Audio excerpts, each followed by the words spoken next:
podcast of Indiana Agriculture for Friday, June the 6th, brought to you by Indiana Agri-News newspaper. There has been a lot of rain in southern Indiana this week and, of course, throughout the spring. We'll talk to one of our From the Fields farmers, Jerry Roberts, who is in Washington County, Indiana, and see how he's doing there. Also, Rob Wasson will tell us what kind of rain might be on the way with the Indiana Farm Forecast. All coming up on this edition of Who's Your Ag Today. Today's dairy farmers are dedicated to providing you with high-quality, great-tasting dairy products. We're here on the Mills Dairy Farm in Ossian, Indiana. I'm a third-generation dairy farmer in business with my son, Tony, and my environmentally sound.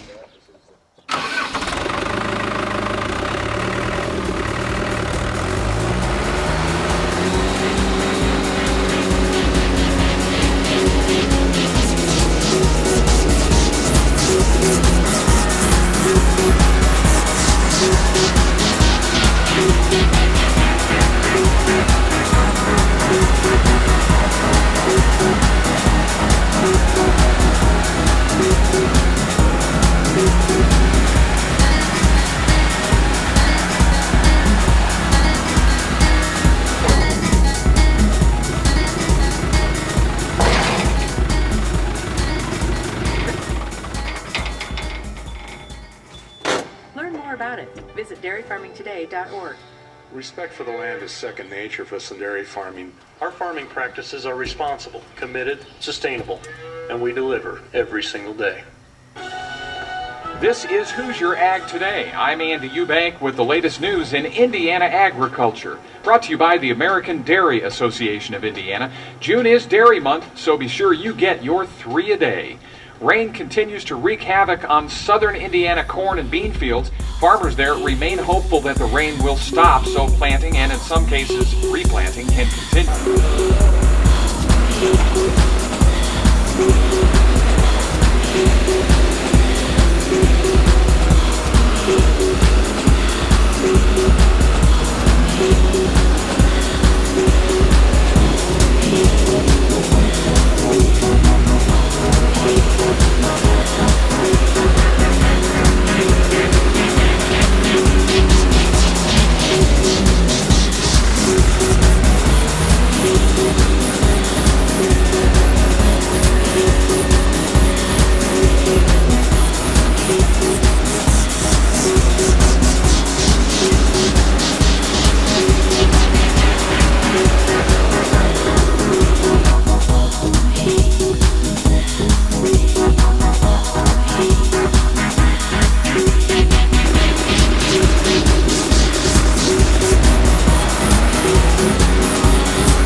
Gained 8.5. Money Farm President Mike Kruger says this has been an incredible week.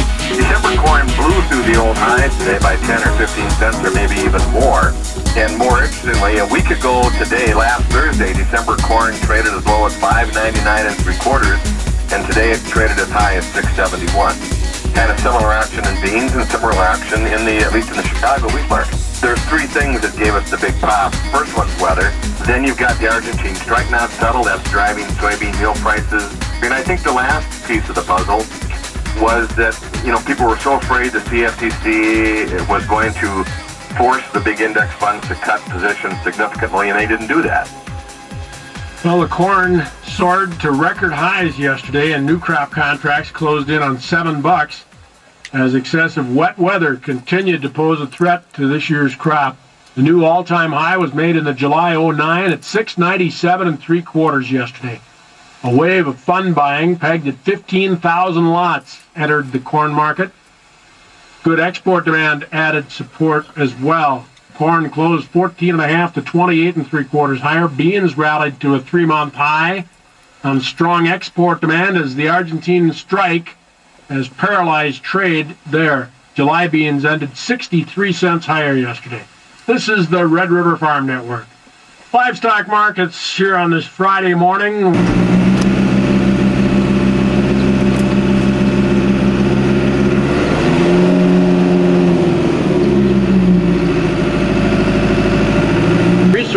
will be hosting a brown bag discussion on the use of satellite data for grassland management. That's at noon Wednesday, next Wednesday, June 11th, at their Annex Conference Center in Mandan. And that's going to wrap it up for Country Morning this morning on the Red River Farm Network.